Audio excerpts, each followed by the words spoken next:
Welcome to LionHeart Talks, a series of podcasts from LionHeart.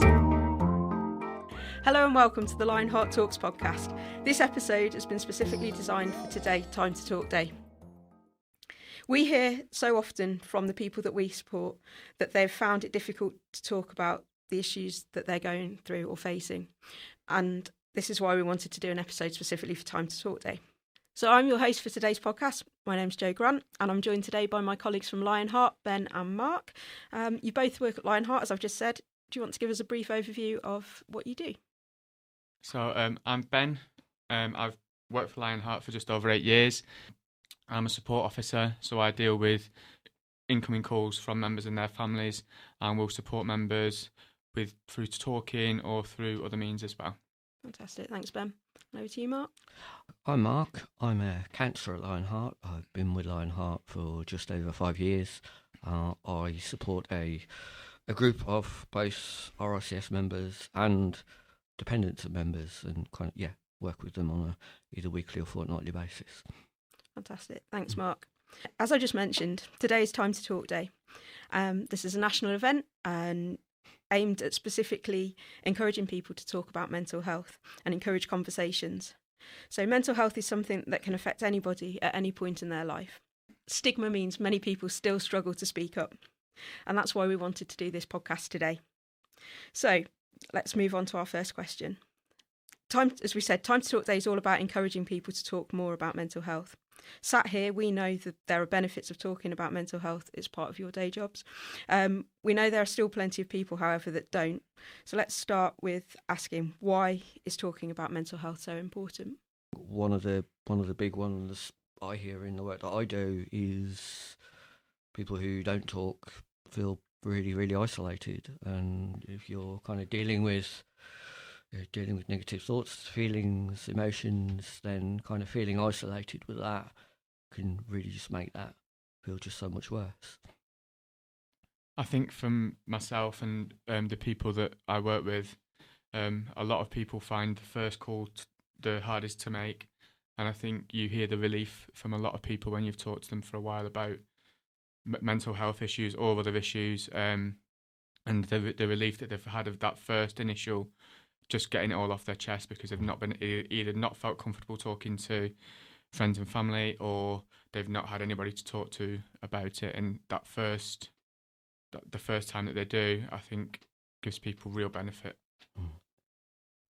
So anyone can struggle with their mental health. It doesn't have to be a case of having a diagnosed condition or being in a specific situation. Different challenges can affect us all at different times. Mm-hmm.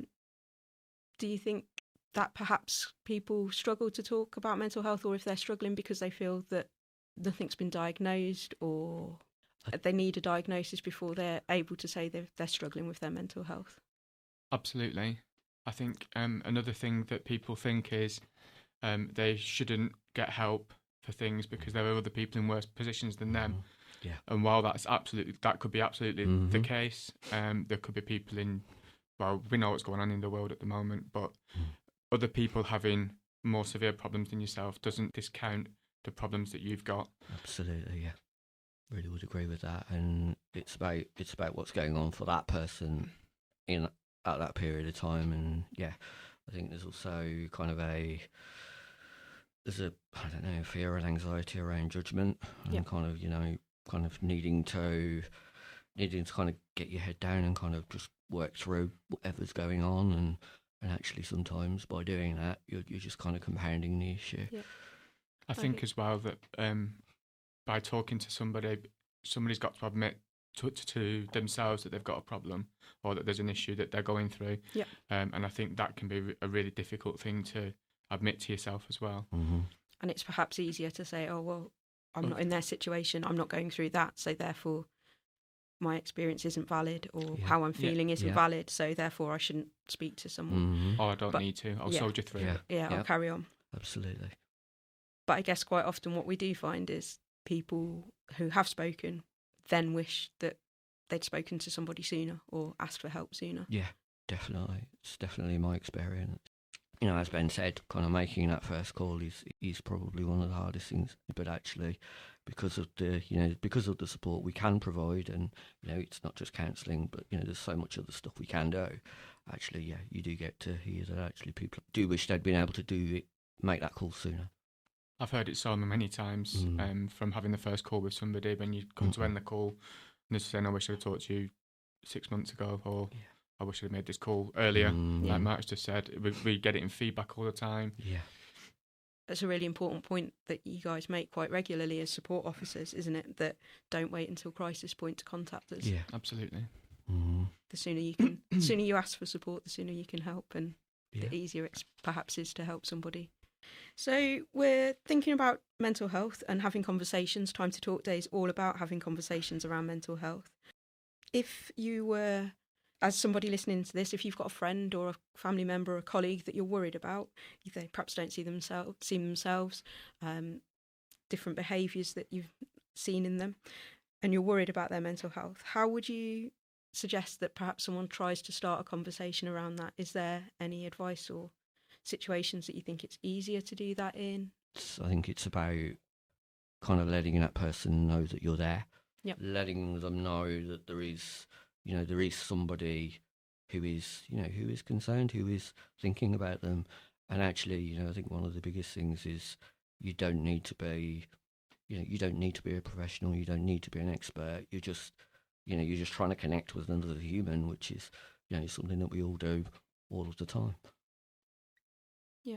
I think one of the previous Time to Talk campaigns was all around asking twice. So asking that question, are you okay?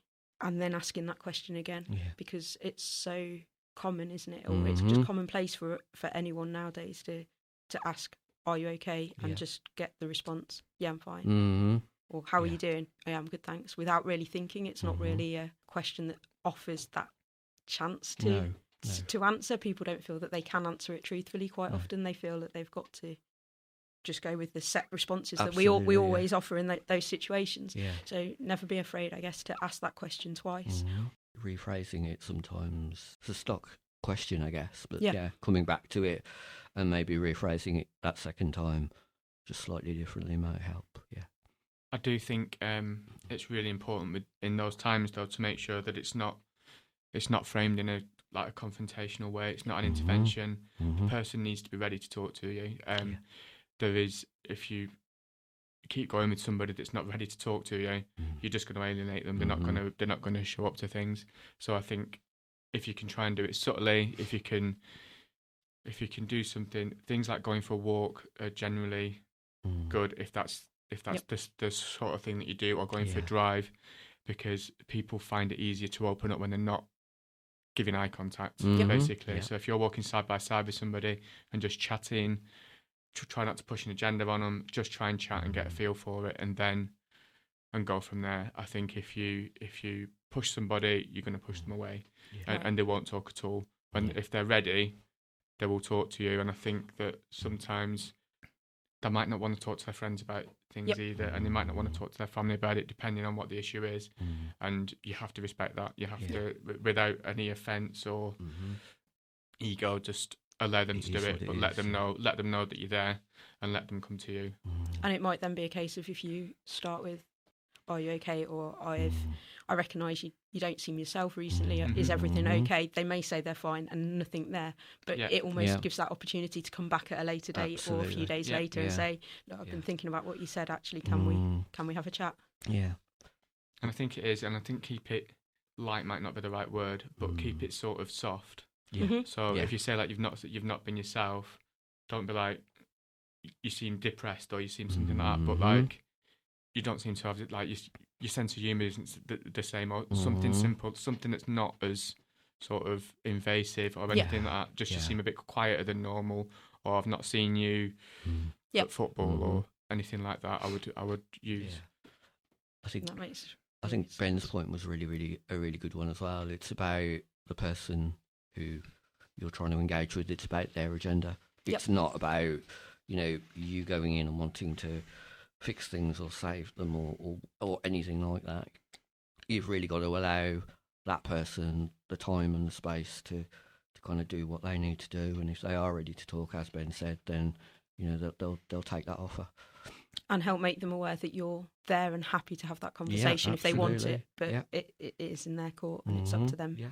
I think following on from that, we look at how can you help if somebody wants to talk to you about their mental health. So, for example, say that I was struggling and I'd admitted that to you, say Mark, or you, Ben, that I was struggling with my mental health, and how could you behave, or what would be a good way to act in that situation? For me, I think the biggest thing is listening, not trying to fix it, just listening to the person talking, not trying to fix their problems. You can always offer them advice, that's completely different, but not trying to fix it for them. And listening is exactly that. There is a skill to it, and there is a thing around where somebody's talking, they will often trigger something of your own experience that you don't want to talk about. Okay, yeah. And I think that it's really important that if somebody's talking and that thing happens, you push it away and you carry on listening to the person. Don't just sort of, well, when this happened to me, I did this. Because it's not going to be the same for that person. No. Just listen and talk to them. And if you don't know how to help, ask them. Yep. What can I do that would be helpful? What can we do for me? Do you want to talk to me more often? Is it anything? But if you're not sure, the fact that they've talked to you will have helped them. Yeah. Just ask them if there's other support that they want. Ask them. And again, it's about agendas as well, isn't it? So it's their method of support that we look at. Just the act of being able to share what's going on for them will be so helpful. And you know, and you don't, you know, as Ben rightly said, you know, you don't have to fix it. You don't have to sort things. You're just offering them that space, that time, for them to say as little or as much as they want to. But yeah, it is really just about that listening. And yeah, Ben said it can and does, you know, we're all human, we all have our own experiences, and it can bring stuff up. Yep. But it is about always kind of bringing it back to that person. It's being comfortable with silences that might come up during that conversation and not feeling that need to, they've stopped talking, I need to say something now. Yeah. Allowing the conversation to continue and just listening. Yeah. Let that pause happen. Absolutely. And let that person then continue once they've perhaps regathered their thoughts or thought about how they want to say what they're going to say next. Silences can be so powerful, and the processing that can happen. Yeah, obviously, unfortunate. I see it all the time, but yeah, what can happen in a silence is so powerful. Really, really is. So yeah, please do allow them that time. It's just something that a lot of us are very uncomfortable with, isn't it? It's just not absolutely. the way we're used to having conversations. Absolutely, yeah. It is a very different way of doing things, but it is a really, really powerful processing tool.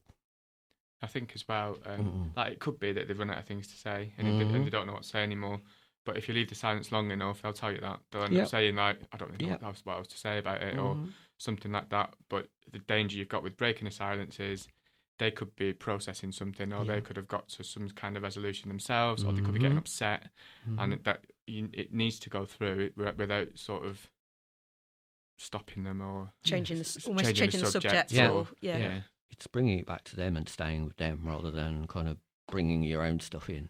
Is I think what we're talking about.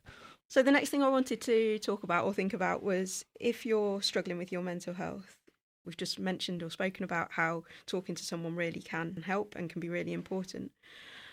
Quite often the first person that someone might speak to might be somebody they know, but in other situations for other people that's really not something that they want to do.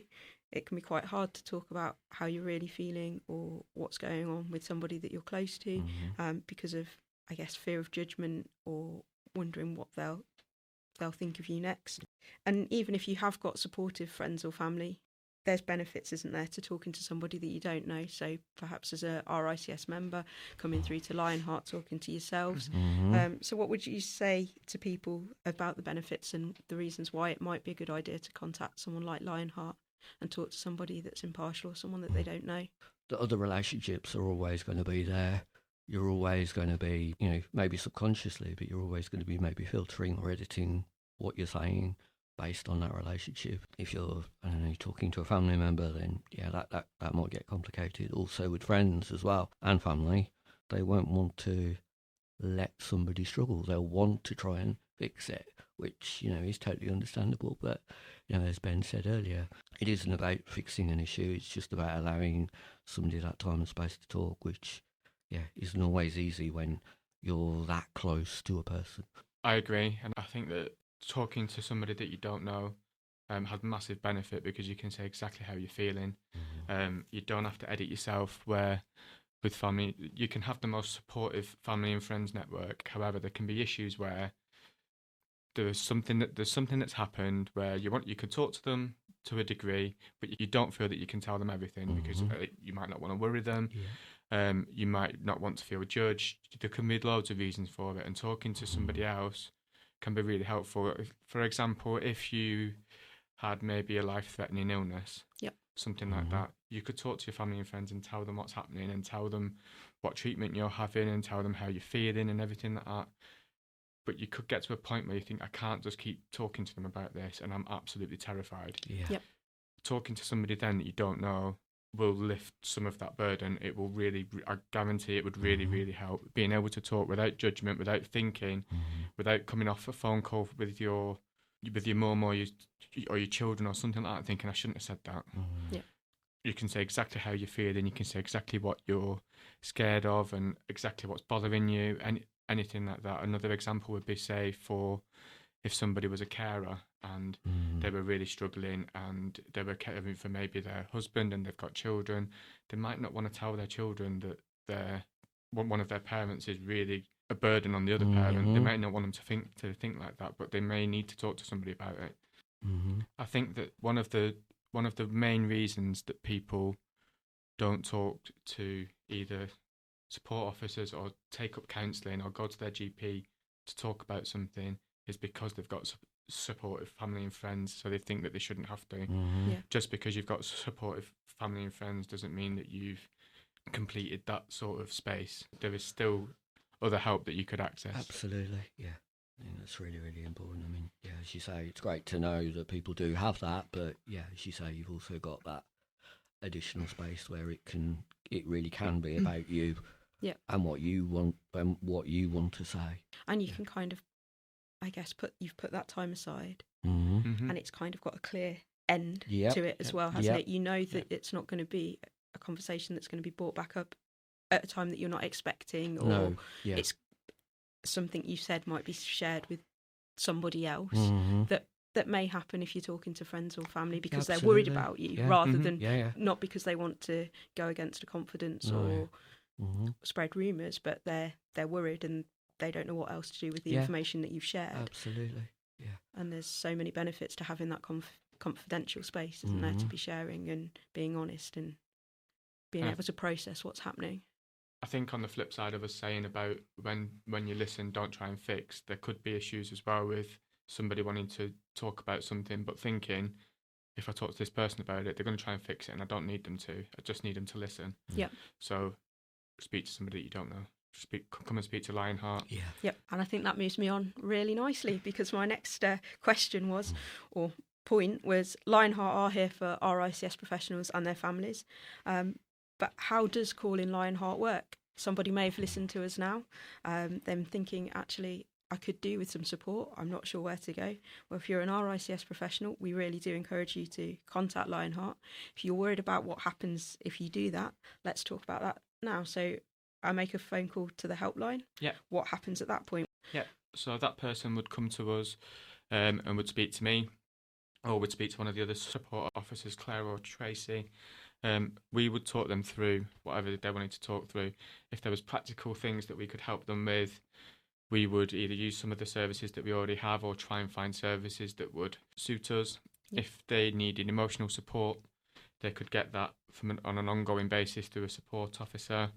If they wanted counselling, we could refer them to the counselling team. If there was a small wait for the counselling team, they could carry on talking to the support officer until a space for them became available within counselling as well. So we would keep hold of them and keep talking to them until a counsellor was ready to talk to them as well. And it's really important to note at that point as well, isn't it, that they would always be in contact with that absolutely same support officer. It would be the same support officer as well. So it's not a case of having to share that experience again and share that story, or have to keep reliving what you've said. That support officer knows your history and what you've told them already, so you've got that person to speak to, even before you're handed over perhaps for counselling, which may just take a few more weeks. Yeah. And what would happen at that point then, Mark, if someone was referred for counselling? So what we do is we take the referral from the support officers.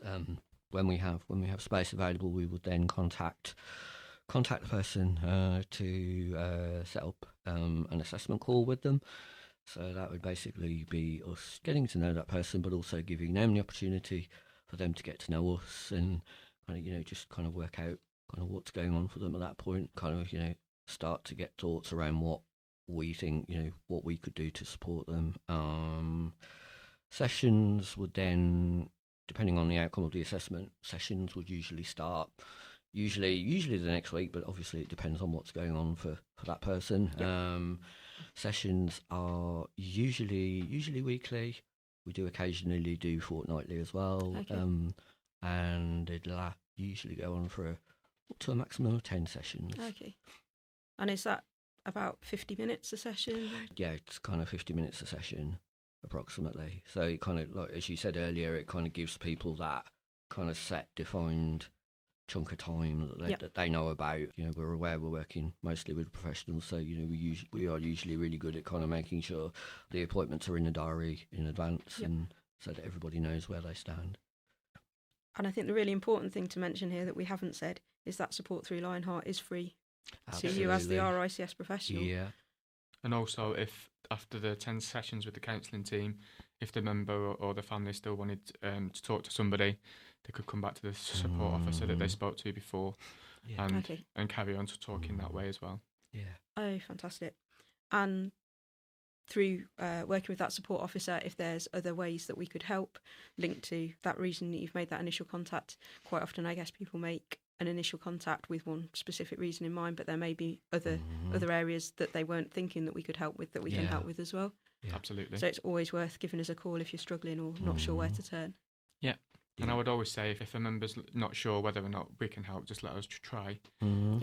It's never going to be worse. We will always do what we can, and if we don't know how to help, we can try and find ways in which maybe another organisation can help. And it's also worth noting that support is there for our ICS professionals. Certain services are available for students and apprentices, but from APC candidates all the way through retirement, we are there for our ICS professionals and their partners. Well, I think that's been a fantastic conversation, guys. Thank you so much for your time today. Thank you. Thank you. So thank you for taking the time to listen to this podcast. We hope you found it useful. I'd like to thank you both, Mark and Ben, for joining me today for the session. Thank you. Thank you. Thanks, Joe.